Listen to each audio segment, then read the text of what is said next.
Morning and welcome to Morning Pulse, the pulse of Nigerian politics, right here on Active Citizens. My name is Sharon Enemchukwu, and joining me in the studio today for our conversations, I have with me my co-host and person of Ifoma Oji. Good morning, how are you doing? Good morning, Sharon. How are you doing? I'm great this morning. It's Friday. I can see. I'm always excited whenever we are, moving towards Friday, and Friday is the peak of my happiness. All right, joining us as well, we have Mr. Daniel Sacramento, our analyst. Good morning, sir. How are you doing? Good morning, sir. As you can see, I'm fine. You're shining. We love the attire this morning. Thank you. Now, we're going straight to the stories that we have for this morning. First, all eyes are on Anambra State as the Independent National Electoral Commission begins distribution of sensitive election materials ahead of the polls. Over 55,000 police officers have been deployed to ensure a smooth process. But the big question remains, is the state truly ready? At the same time, the North Central, President Bola Tinubu is set to receive the panel's report on the killings in PLATEAU State, a crisis that has left many Nigerians demanding answers and justice. What will this report mean for security, accountability, and the victims who've endured so much loss?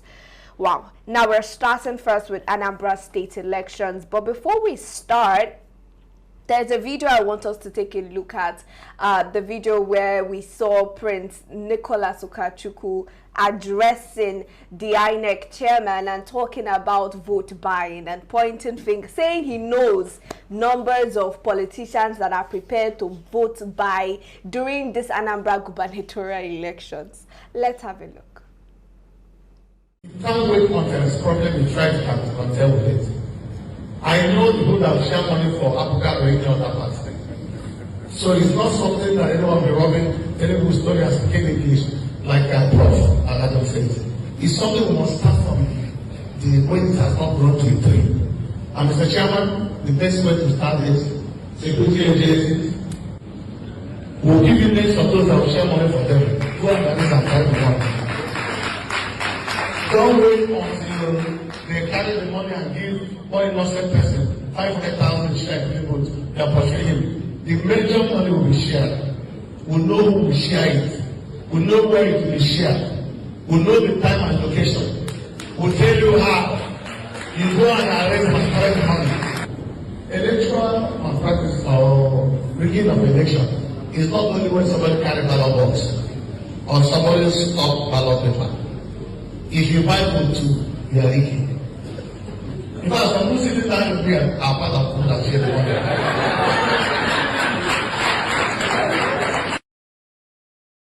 We just saw that video from Prince Nicholas Ukachukwu, gubernatorial candidate for the APC for Anambra State. And first off, let's just ask the question, Mr. Daniel Sacramento. Two questions really. We saw that video, right? And he's saying that he has the list of people that are prepared to do this vote buying in Anambra State. Your comments on that, and also with what INEC has said, releasing, it was formerly 45,000 police officers, but they've increased that now to 55,000 police officers already, and all the sensitive materials have already been sent out, and it's just a day before the elections. What are your thoughts on these preparations? All right, Sharon, thank you for that question. The truth about it is that we've seen how prompt the election materials has gone to different polling units and different communities where the election is going to be taking place tomorrow. Yes. And we believe as well that the beavers are going to work in the same way. Because one thing is to send materials early, another thing is for the beavers to work simultaneously.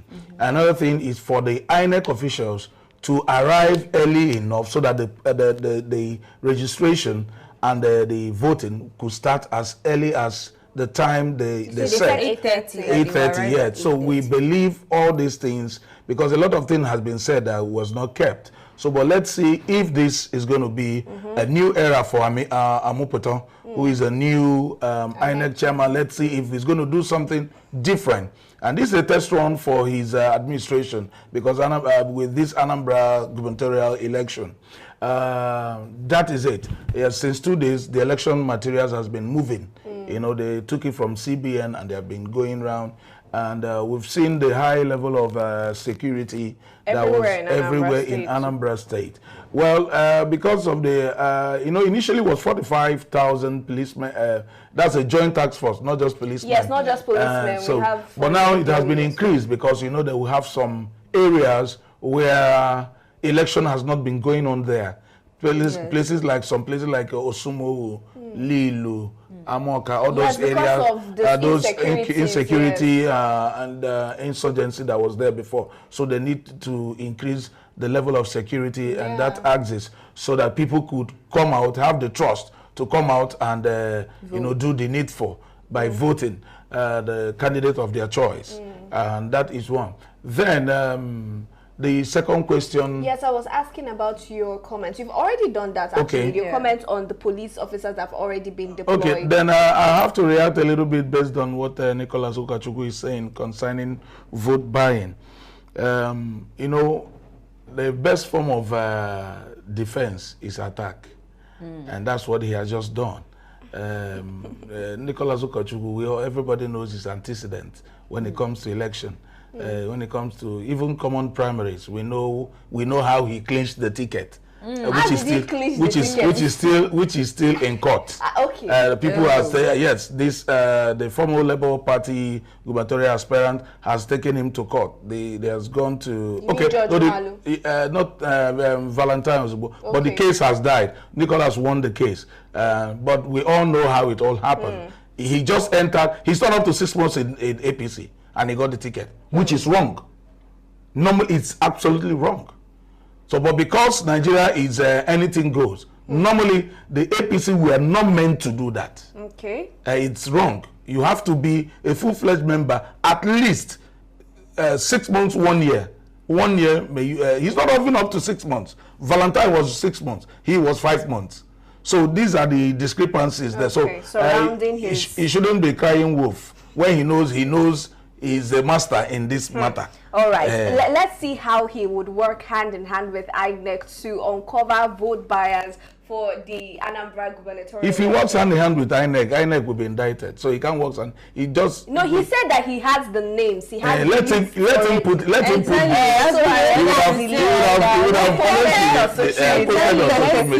see how that will pan out. You know, let's also talk about the security preparations now. 55,000 policemen in collaboration with other security agencies like the NDLEA, DSS, and the rest of them have already been deployed to Anambra State ahead of the November 8 elections. Now, are there reports of hotspots or areas of concerns that the police are focusing on that we are aware of, Ifoma? I don't, to be honest, I don't really know. I don't stay in Anambra State, so I wouldn't really know. But let me just to help that, I think we have Orumba North, Orumba South as well that have mentioned. I've heard about Ihiala and a lot of insecurity around Ihiala. So there's possibility that more security what's it called, operatives will be deployed to these certain locations. But let me touch slightly on the logistics, because according to them they've deployed enough logistics that will be enough for this election. Now you're deploying this number about 55,000. No, I'm talking about the logistics, that is beavers. I think about 5,000. We have 5,178 pulling units. So definitely that's 6,000 over 6,000 beavers. I think I saw it in the news. I mean, it's a welcome development. It's beautiful to see that. I mean, it echoes readiness for this November election, but at the same time, logistics does not equate to credible election. That is number one. And the number 55,000 naira, I say 55,000 security operatives do not equally equate credible election. At the end of the day, what we wish to see is free and fair election. Those security agencies that, or security operatives that you are deploying, are they going to, at the end of the day, intimidate voters, or are they going to protect voters? And are we going to see massive turnout for the election, and not just see massive turnout? Are we going to see real results being uploaded with the beavers? And are we equally going to see that the beavers this time around will not be having glitches, just like we've been having network glitches all this time? And what are equally their backup plans? So at the end of the day, I am happy that he is gaining this momentum to show that he is ready, the new INEC chairman. By the end of the day, I think the results will show if truly they are prepared, or they prepared for the election. The INEC is saying that they are 100% ready for Anambra gubernatorial elections, but the question really is, are Anambra residents ready for this election? 98.8% collection of PVCs. That's what INEC has come out to tell us, with 2 million registered voters. What does that mean? What does that mean to you? Does that show readiness? It shows readiness. It shows that the people of Anambra State are ready to, choose the rightful leader they want. And it shows that there's going to be a massive turnout. People need to come out, because gone are those days when you sit down at home and say, this person has won, this person is going to win. No, it doesn't work like that. This is not a bet. Even if it's bet, you have to go and stake something. So you definitely, what it shows is that people are ready to vote. Not just about the gubernatorial election, but people are now more concerned about the things that are going on in the country. People are now more concerned about leadership. It's right, because they have to see that elections comes in different forms. That's what it is. People are now, I remember last election, the massive turnout. Now people are beginning to be aware, getting more awareness, knowing why they should come out and vote, the importance of it, and not sitting down at home or sitting down in your comfort or saying that my vote does not count. Have you gone to the polling unit? Did you vote and your vote didn't count? So definitely you must take something. You must come out. You can't just sit down and say the government is not doing anything for me, when you've not been able to join your voices, or your, to choose whom the right person is. All right, but also, I'm also going to ask this from as well. Let's take a look at what local observers are supposed to do during this election. Do you have any expectations for local observers during the Anambra State election? Definitely, the observers are there to make sure they observe right things, look at the result, how the election is being going on. Do you think that residents that are voting can also act as local observers as well? Definitely, definitely. You ought to be there to watch how it's all going to play out. The collection, the counting, everything, till it gets to the server, to whoever the arrow is in the rec. You have to, definitely, you don't just vote and go and sit down. Exactly. You have a responsibility to guide jealously, because of the nature of the country where we are. You have to follow up your voting to a logical conclusion, where it now goes to the collation center. And that's how it is. Then the people take it up from there. There are people that are designated to take it up from there. All right, and if as well, the same thing. I think I support what he rightfully said. I don't know if they did enough sensitization in Anambra State, which the sensitization I mean here is, if you vote, you're supposed to wait till your vote is being counted, because I mean Nigerians have been complaining that they vote but their vote does not count. So you owe it to yourself to equally stay there from that morning that you came to vote, or whenever you come to vote, to wait till the end of the day to ensure that your vote truly counts. So at the end of the day, the results that is coming out, you know that there was no manhandling or anything like that, of anything of that sort. So. Yeah, let's also take a quick look at the ad hoc staff. Now, INEC has come out to promise that the coppers, the NYSC coppers that will be working during this election period, would be adequately compensated and their allowances would not be delayed. Now, let's also just take a look at the importance of the first first of all, the punctuality of this ad hoc staffs, and as well their integrity, and how do we think that, how important is their role in this election, Mr. Daniel? You know, in every 12 there must be a Judas. True. Yes, and you also have Thomas. True. So the truth about it is that INEC, because this is where the credibility of the INEC chairman comes on board, where his credibility will be tried. Now, some of the ad hoc staffs they sent, I could remember the last election somewhere, majority of the corpus that was sent there was nothing to write home about. With all due respect to NYSC, there are people whom they would have interviewed properly. You know, they don't, some of them, the guy that was leading the PO or something they call him, was not able to communicate very well. He wasn't able to handle the beavers. So he took calls from people and some people who were within to help out. So basically, they shouldn't just do because they want workers. They ought to have people properly trained that will understand the nitty-gritty. And one of the things is, the last 2019 election, if I'm not mistaken or yet, when the beavers didn't work, it took almost 3 hours before the technical people came. So I'm thinking, in as much as they are dispatching the coppers and everything, they should also dispatch technical people to every polling unit. Exactly. That's true. So that it doesn't create issues. The voters will now stay, wait 3 hours, 2 hours, as the case may be, before the technical team will now come. Now, one person is covering almost 20 or 30 polling units.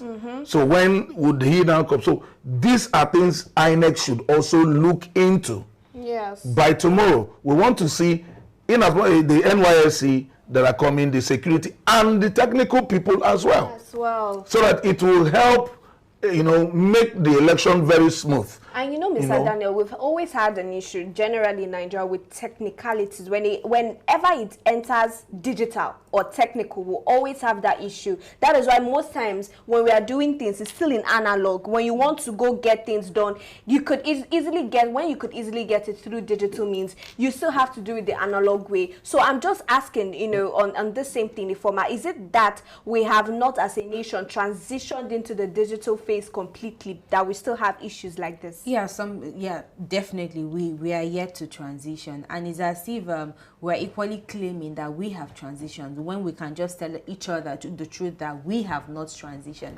And let me just touch on what Mr. Sacramento said about NYSC, you know, deployment. I think there are screenings to discuss. I have more like worked with INEC during this elections, and I see how they train their staff, especially the NYSC. There are screenings, and this level of screening, you have to pass this test before they can certify you and say, oh, you're ready to, you know, conduct any election or any registration processes. You understand? So I think at the end of the day, it still boils down to INEC officials. If there is no proper training or proper orientation of these NYSC bodies, then you don't expect them to give you positive results. So at the end of the day, it still boils down to them. If they are properly trained and properly screened, there is no way that they won't deliver. That's I like that. So it's a collaborative effort with INEC officials and NYSC as well to create a smooth transition of these skills ahead of the elections.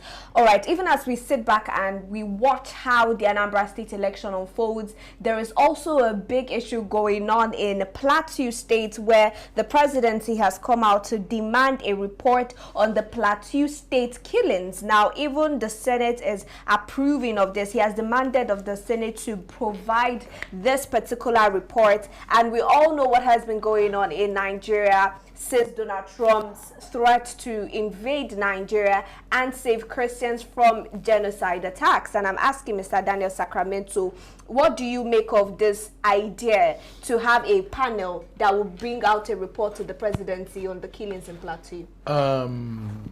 Well, I want to first of all congratulate and thank Donald Trump for his intervention, which is now putting everybody on their toes. Yes. Now, it's quite a shameful thing that until Donald Trump spoke, plateau killing has been going on over the years. Yes, since early 20s. The president is just asking for the report. No, 2025, so as to form November. So that he can now form ad hoc committee panel that will go and inquire what is happening. You see, these things are very funny.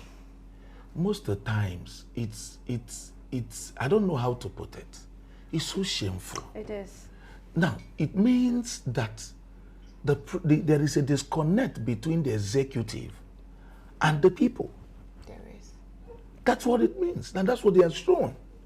If just today or yesterday that a report is just being treated, so what it means is that the lives of people does not matter. So it's quite uncalled for, because these are the things I keep saying. Setting up panel, it would not solve anything. People will come with biased mind. People will even say, no. Oga, Mr. President, go there. It's not a crime if you go. Get to Plateau. You don't even need to stay inside the hall. Gather people. At a square. Gather people. Let them hear from them that there is no need for panel. We have too many panels. We have too many panel reports that has not been treated. They will still be paid. There are too many panels that have not been treated. Oga, go there. Let everybody come out. Sit down. You will hear the raw truth. That panel, you don't need those panels. So you're even saying that this panel he's creating is not even in the right... Because this just crisis started since 2001. That was when it started. Yeah, the plateau since 2001. So why have there have been series of panels which has not been implemented? So why forming another one? There is no need for all these panel things. Gather all the security apparatus. Go to that place. Call all the chiefs. The king of Jos, the Bongwam, that is Bubagian. You bring all of them. Bring the people that are living. They know people that are living in those areas where their killings is going on. Leave this panel thing. Go there one-on-one. People will see the sincerity of what you're saying. Not sending panels. Every minute we have panel. Do you know how many panel reports that we have in this country that has not been treated? So, come from 2014. He's still lying fallow. They didn't even allow Jonathan to see it. So it's terrible. So, Mr. Dano, you are saying that this is just a surface treatment. It is. I told you. If Donald Trump's issue now dies off, everybody goes back to normal. That's the truth. But Ifoma, let's take another look at this. If this is really a surface treatment, right? Just a surface level treatment. Do you agree with Mr. Daniel Sacramento that there is need for the presidency to actually go to these affected states? Let's take Plateau now, for instance, and see what's happening on the ground. Or is there something else that you would suggest? What is your responsibility in the first place? Let me bring to flying to different countries. Let me bring to our notice that under the law, which is Right to Life, Section 33 of the 1999 Constitution as amended, you have infringed the right of every citizen in that Plateau state that have died. You've infringed on their rights, because your duty, your primary duty, is to protect lives and properties. You serve as a beacon of hope for these people living there. And this Plateau killing started since early 20s. You are forming ad hoc committee. It's now that you know that it's of national importance. It's not because of the fact that Donald Trump has stated or said whatever he said, you now realize, oh, it seems there is killing, I think it's time for me to form committee. It's craziness. It is. At the same time, I wouldn't really say that I'm not happy that he's forming committee, but at the same time, the committees that have been formed over the years, what is its relevance? What is the result of it? But you know, if the fear of a lot of people is that if after this whole Donald Trump situation dies off, that will go back to status quo. What do you see the Nigerian government heading towards that direction? Or do you genuinely see a turning point right now. We have a serious problem with implementation. Now, and even this ad hoc committee that they are even forming now, you will still see that it will keep on remaining on the surface level. We will never get to the root of it. So it is left for the president to go there, go to those states that people are dying. Go to different states, they are dying. Go and listen to them, hear from their sides, and not just this band-aid treatment. You're coming to form ad hoc committee for them to give you reports, go and probe into the matter. It's not all about probing into the matter. It's about eliminating the root cause of the problem. Because why are we having insecurity in the first place? It's because there is poverty. It's because there is land dispute. It's because communities are clashing. So why? Go and find out why they are having this land disputes. Why are they clashing? Why is there poverty? Erase this, and I tell you, there will be no insecurity in Nigeria. Exactly. But at the same time, just like you mentioned, it's as if it's because of the fact, it's not even as if, it's because of the fact that the president of US has come out to make this statement that everybody is running helter-skelter. It shouldn't be like that. Now, Mr. Daniel, just finally, how can we as a people hold these people accountable? Is it that after this situation, if the US maybe doesn't intervene as they have threatened to, do we still run back to the US again to complain that our government is not doing something? How can we hold them accountable? The people has to, like I told you, there ought to be a very respectful and a peaceful revolution. Respectful revolution has to be, yes. In the sense that it doesn't need to be a destructive one. Most revolutions have been destructive. That's what we're saying. That's why I said it's going to be a respectable one, where we come out to protest. We do protest the way they did in 2014 to make sure that they finished Jonathan's regime. Having a 1-week protest where in a Ojota where they had a musical, it was very massive, they stayed there. So we can still implement that. Now the truth about it is this: if Donald Trump issues dies off, everything will return to normal. Now, I still maintain, Mr. President, please, I am not interested in the panel. If you want panel, go to the archives of former presidents. You will see panels that has panels of inquiry, the ones Polentalen, the ones Go On, the ones so many people have done. Yeah. You will just bring it out and dust it. Read up on it. And you read, you see. There is no need for these panels. That is the truth. What you need is go there one-on-one. Let the see for yourself. You know, on distance assessment, you go there, you assess yourself, you hear from the people one-on-one. Nobody is bringing the report to come and give to you. It wouldn't take you 10 hours. Exactly. It wouldn't take you 6 hours. Exactly. That is the truth. Go there and hear. Feel the people's impulse. Feel the people's heartbeat. See their cries. Look at the villages, not somebody coming to give you pictures. Yes. Go there and see. Move around in Jos, those affected areas. Get to Benue State. Move around in those affected areas. Then call for the people themselves. Let them come and see you one-on-one. These things will die off. But when they begin to have these unnecessary protocols, it wouldn't get to you. The right language won't get to you. By the time it would have gotten, you would be distorted. That's the thing. Yes. So go there yourself. That is, Nigerians' life and property is your priority, not flying around. So when you go there, I see Trump go when there was an issue the last time. He was there presently. You have to be there present. You have to go there and feel what. That's the only way you get it. Panel might not give you the kind of information you deserve. But when you get there, get people, you will see the urgency of for you to act. These are what America wants the leaders to do. You see Peter, when issues arises, he goes to that place.